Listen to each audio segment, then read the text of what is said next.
হুজুর, কেউ যদি রাতে গান শুনে ঘুমাতে যায় তার কি জানাজা পড়া যাবে?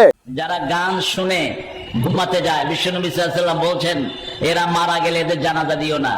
शाबाश बेटा। হুজুর, আপনি কি গান গাইতে পারেন?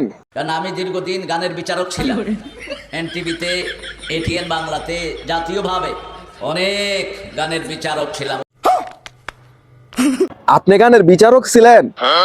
তো হুজুর, গান গাইতে কি কি লাগে? কারণ গানের দুটি জিনিস হলো মেইন, একটা হলো সুর, তাল এবং উচ্চারণ। উচ্চারণ যার খারাপ, সে যত ভালো শিল্পী হোক, সে ডিসকোয়ালিফাইড। তো হুজুর, আমাদেরকে একটা গান গেয়ে শোনান। बहुत प्यार करते हैं तुमको सनम, कसम चाहे ले लो खुदा की कसम। এবার আপনারাই বলেন, উনি যখন মারা যাবে ওনার জানাজা পড়া কি জায়েজ হবে? দোয়া খাই গেলাম নাকি?